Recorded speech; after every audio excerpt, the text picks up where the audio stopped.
Good afternoon students, कैसे हैं आप सब? बढ़िया।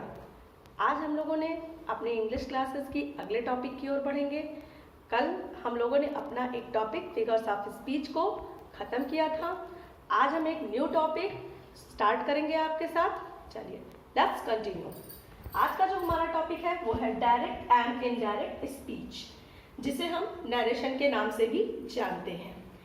Direct and indirect speech. सबसे पहले हमारा डायरेक्ट और इनडायरेक्ट होता क्या है, पहले हम इसे जानते हैं। चलिए समझते हैं, स्टार्ट करते हैं। डायरेक्ट का मतलब जैसे का आपको नाम से ही पता चल रहा है, जब हम किसी चीज को प्रत्यक्ष रूप से यानी कि एक नॉर्मल वे में सीधे सीधे बात करते हैं तो हम उसे कहते हैं डायरेक्ट। यानी कि प्रत्यक्ष रूप से जो कुछ भी कहा जा रहा है, दो लोग आपस में जो भी आमने सामने बात कर रहे हैं उसे हम डायरेक्ट करते हैं। जैसे अभी मैं अगर आपसे कुछ कह रही हूँ तो मैं आपसे सामने जो भी कह रही हूँ वो हमारा कहलाता है डायरेक्ट, यानी कि प्रत्यक्ष भाषण। दूसरी चीज है इनडायरेक्ट स्पीच, यानी कि अप्रत्यक्ष भाषण।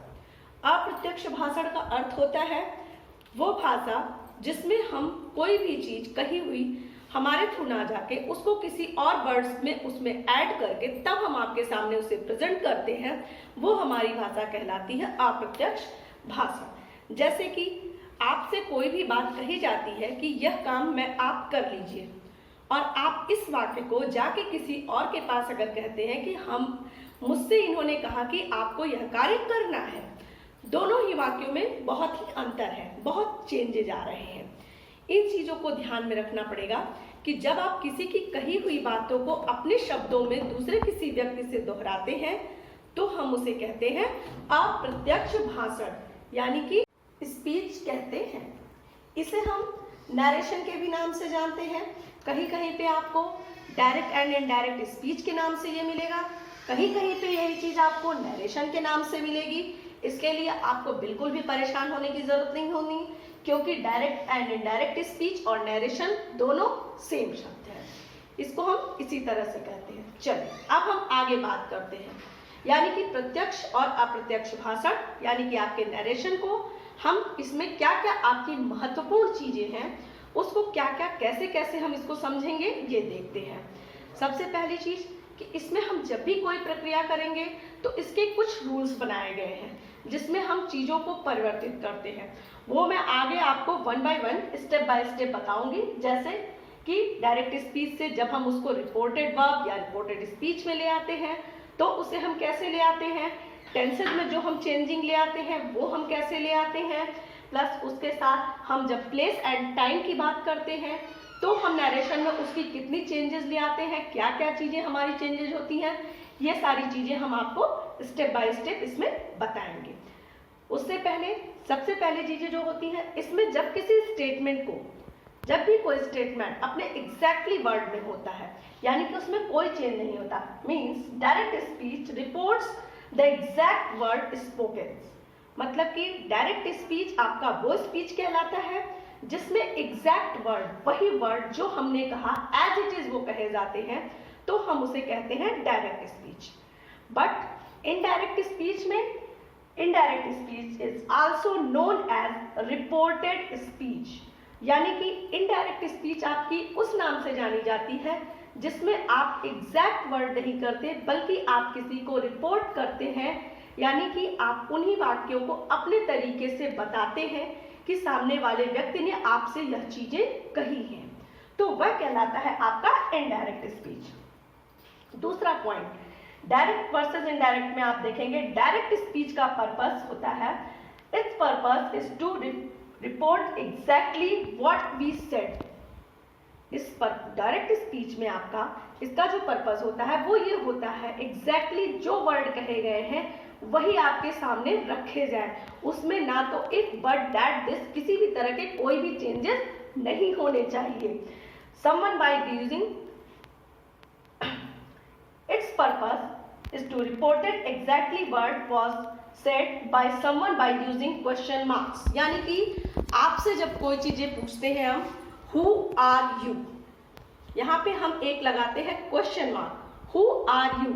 आपने जब ये किसी से पूछा आप किसी के सामने खड़े होकर पूछें, तो ये चीजें आपकी होती हैं डायरेक्ट स्पीच में।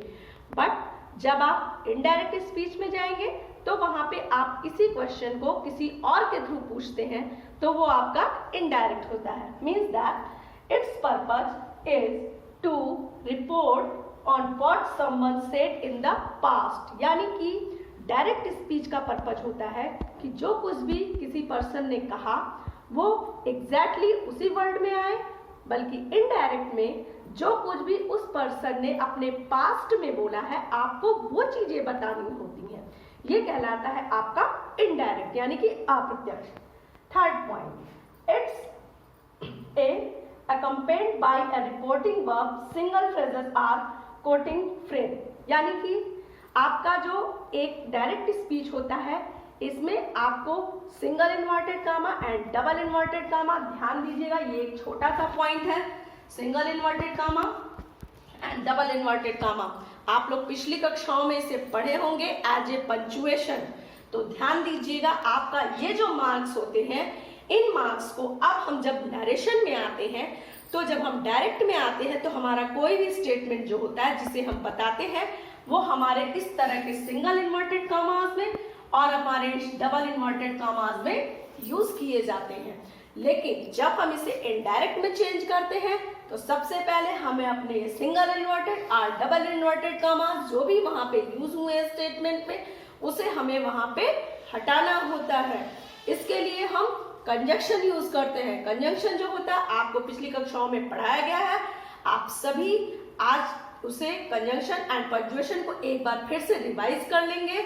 इसके साथ ही साथ आप अपने ट्रांसलेशन के सारे रूल्स को एक बार रिवाइज कर लेंगे, जिससे आपको ये सारी प्रोसीजर समझने में बहुत ही आसानी होगी कि नरेशन में क्या चीजें कहाँ से कैसे पिकअप की जाती है और कैसे उनको चेंज किया जाता है।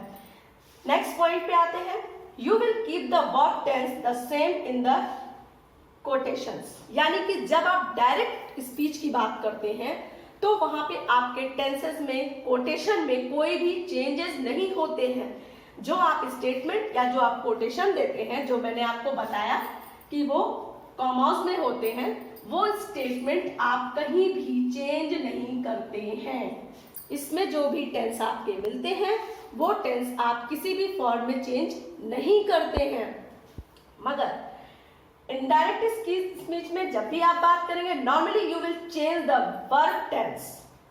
Normally you will change the verb tense, यानी कि आप जो टेंस यूज कर रहे हैं, आप उसमें जो वर्ब आपको मिलता है स्टेटमेंट में, उस वर्ब का आपको टेंस चेंज करना पड़ता है व्हेन यूजिंग इनडायरेक्ट स्पीच। यानी कि जब भी आप इनडायरेक्ट स्पीच की बात करेंगे तो वहां पर आप ये देखेंगे कि वर्ब जो होता है उसका टेंस आपको चेंज करना पड़ेगा।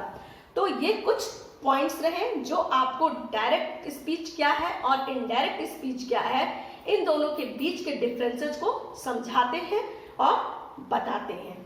आपको इस चीज पे थोड़ा सा आज होमवर्क करना होगा कि आप इन चीजों को पहले अच्छे से पढ़ें, प्रत्यक्ष और अप्रत्यक्ष होता क्या है।